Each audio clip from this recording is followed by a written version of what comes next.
안녕하세요. 이 시간에는 하나님의 백성과 돈과의 관계에 대해서 말씀을 드리려고 합니다. 이 주제는 상당히 어려운 주제입니다. 여러분들이 이해하기가 쉽지 않은 주제지요. 또 이런 말씀은 보편적으로 지금 현대인들에게는 환영받지 못한 그런 말씀일 수도 있습니다. 그런데요, 앞 시간에 말했나요? 우리가 천국 백성이 되는 것, 하나님의 백성이 되는 것, 나 자신이 하나님의 몸이 되는 것, 이런 것들의 가치를 최상의 가치로 인정할 수 있다면 충분히 지금 이 시간 강의도 여러분들이 수용할 수 있을 것입니다. 그런데 이게 왜 그러냐 하면 돈이라는 것은 엄청난 권력입니다. 그게 돈이. 근데 한번 돈을 손에 쥔 사람이 그 권력을 쉽게 놓을 수 있겠습니까? 그게 쉽지 않기 때문에 바로 이게 어려운 주제라 이런 말씀을 드립니다. 근데 한 가지 아쉬움이 있습니다. 제가 지금 이 동영상을 촬영을 여러 개를 해놨거든요. 그런데 이걸 유튜브에 올리지를 못하는 거예요. 왜 올리지를 못하냐면 제가 아직 기술이 없으니까 제 옆에 몇 분이 도와주기도 하지만 역시 어떻게 내가 여기서 동영상을 찍어서 보냈는데 내가 이걸 역할을 못하니까 그분들도 올리지를 못하고 밀려 있어요. 이게 동영상이. 그래서 그런 게 참 아쉬운데요. 왜냐면 제가 이걸 삼성 서비스 센터인가 거기를 여러 차례 가서 이 동영상을 올리는 것을 제가 좀 그 자문을 받았어요. 근데 거기서 가르쳐 주는 것이 뭐냐면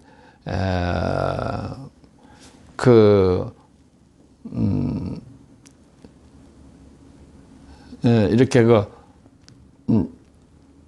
긴 내용은 못 들어가니까 이것을 이렇게 축소시키는 그런 것을 제게 가르쳐 주었는데 그것을 와서 이렇게 활용을 해도 이게 안 되는 거예요. 10분만 조금 넘어도 안 들어가는 거예요. 그걸 이제 거기서 가르쳐 준 대로 해서 이렇게 넣어보면 사진만 들어가지 동영상 내용이 안 들어가는 거예요. 10분만 넘어도. 그래서 넣지를 못하고 지금 이렇게 여러 개가 지금 밀려 있습니다.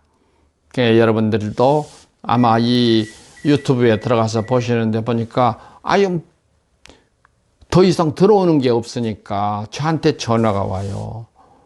동영상을 이제 계속 안 합니까?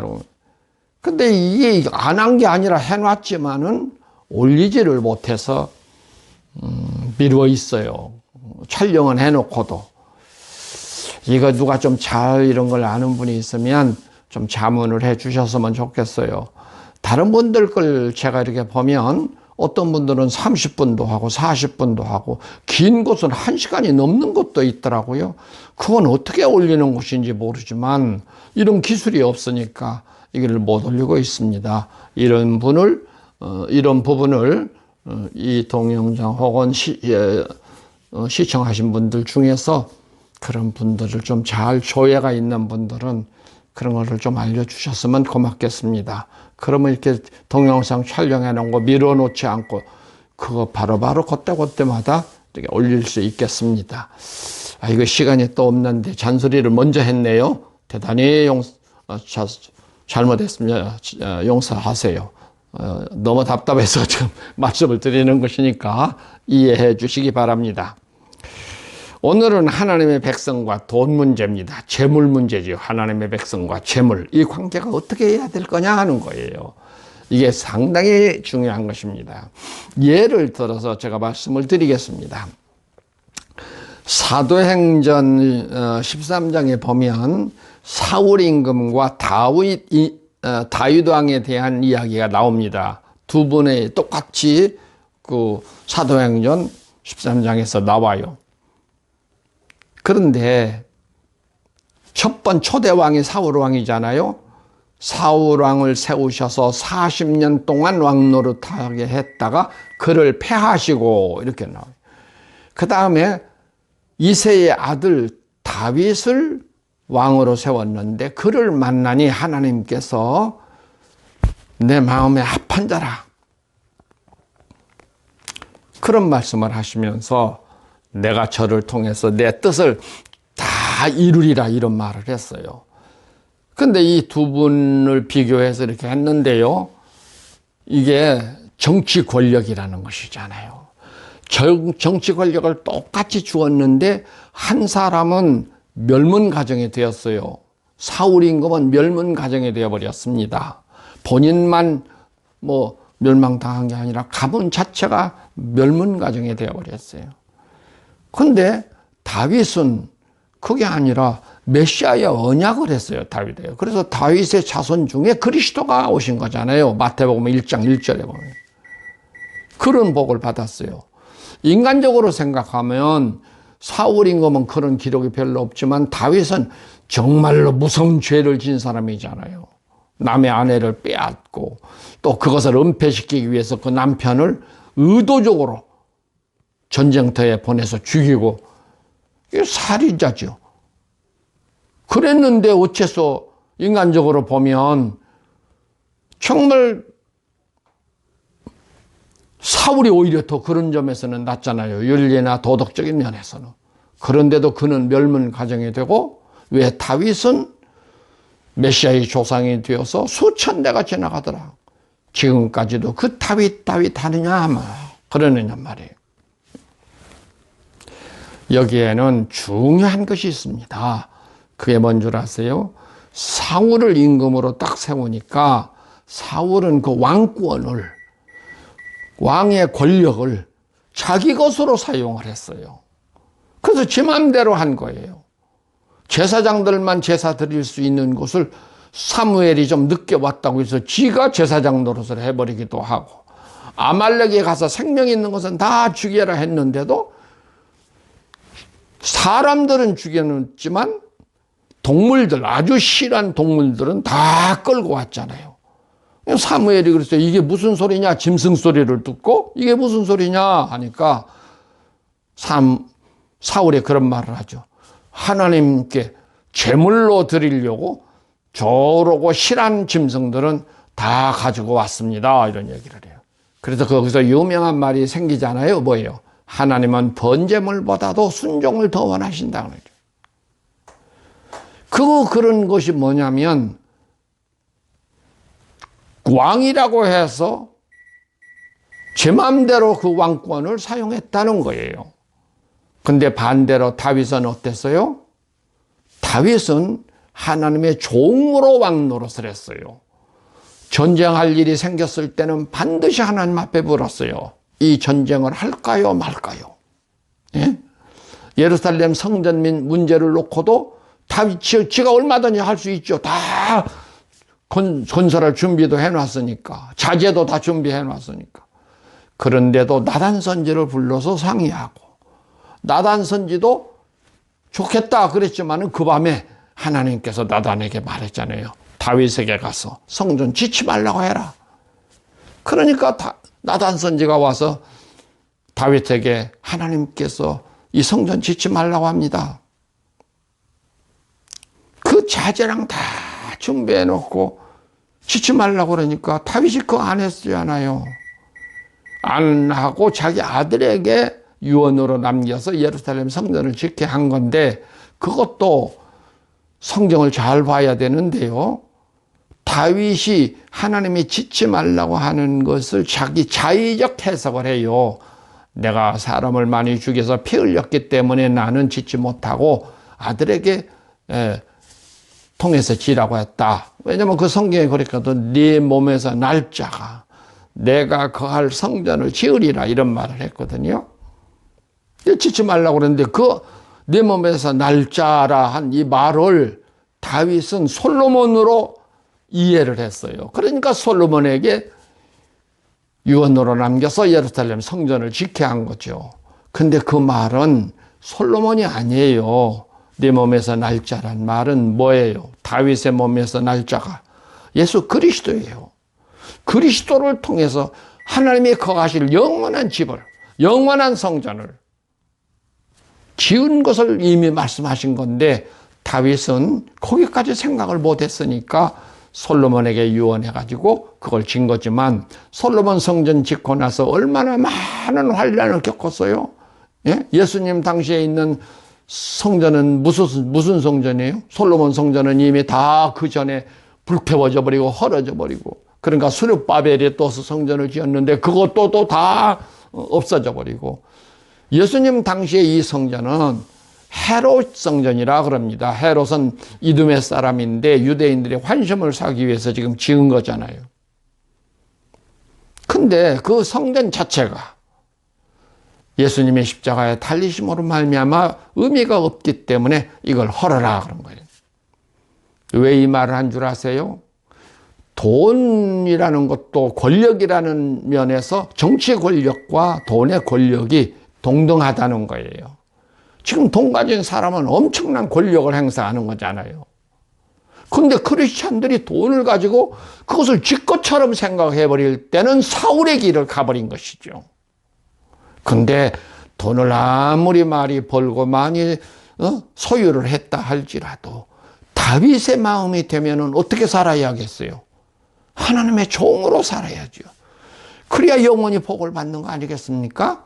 근데 이게 돈이라는 거 그런 게 아닌 거예요. 지가 좀 노력해서 벌었다 하면은 그 지 것이에요. 그래가지고 지 마음대로 이 권력을 행사하는 거예요. 이거 여러분 중요한 것입니다. 내가 훈련시킨 사람 중에서 저 아프리카에 파송을 했는데 돈을 많이 벌었어요. 이 친구가. 그런데요, 내가 얼마 전에 들으니까 이 친구가 많은 돈을 벌었는데 저 어느 선교단체에다가 뭐 어디 카나다에 있다가 그러나 어디다 거기다가 1년에 뭐 몇 억씩을 준다든가 몇만 불씩을 준다든가 그 선교비를 대준다고 그래요. 내가 그 소리를 듣고 그랬어요. 그 친구가 그 돈을 지 것이라고 생각하니까 그렇게 하는 것이다. 내가 그런 말을 해줬어요. 왜 그런 줄 아세요? 자, 지금 우리가 아무리 선교를 많이 하고 아무리 봉사를 많이 하고 별별 정말로 구제비를 많이 내고 별짓을 다 한다 할지라도 this time 앞 시간에 다 강의했어요. this time에 속한 것은 아무 가치가 없는 거죠. 무가치한 것이죠. 헐어버려야 할 것을 놓아두고 그것이 하나님의 일이라고 생각해서 그런 성교비 그거 헛돈이지요.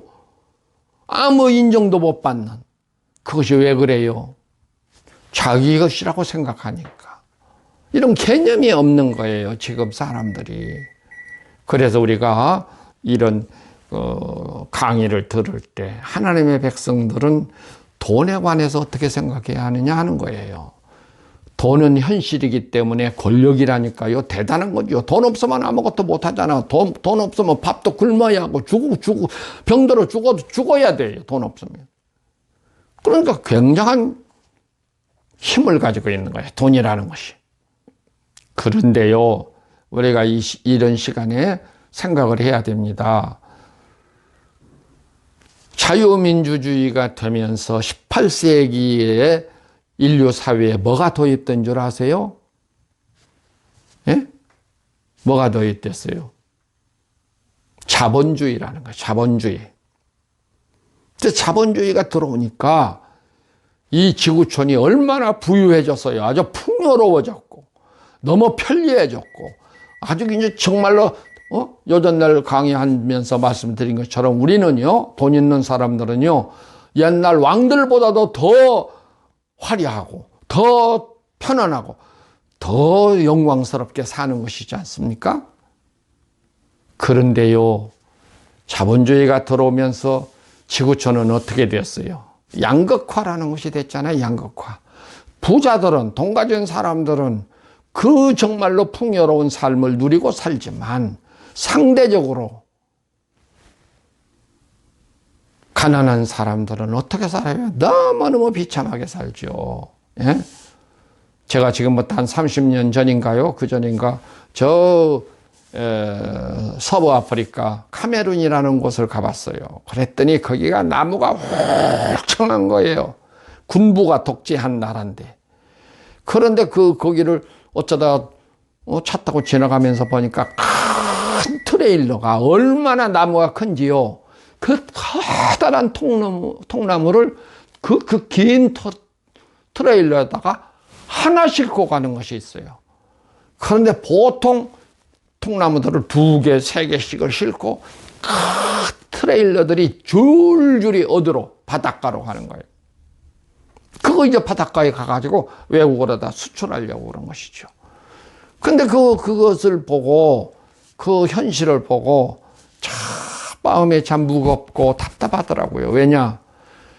그 조상 때부터, 수백 년 조상 때부터 그 숲속에서 살던 부족들이 나무를 다 패버리고 거기다가 개발을 하니까 자본가들이 거기 와서 막 옥수수도 심고 거기다가 파인애플도 심고 막 이런 큰 대농장들을 만드니까 그 조상 때부터 수백 년씩 살아왔던 사람들은 거기서 어떻게 살 수가 없으니까 다 쫓겨나가지고 어디로 왔냐면요. 도시 근교에 소위 말하는 가난한 지대. 그걸 보고 뭐라 그래요? 슬립 지역이라나? 가난한, 거기는 화장실도 없고, 무슨 하수도도 없고, 도랑도 없고, 그러니까 정말로 많은 질병도, 마실 물도, 수도도 없으니까. 예? 슬럼가가 형성되어 가지고 그렇게 고생을 하는 거예요.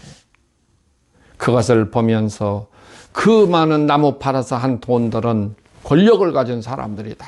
그러니까 이 사람들이야말로 그 권력 밑에서 그 돈의 권력을 누리면서 떵떵거리고 살지만 그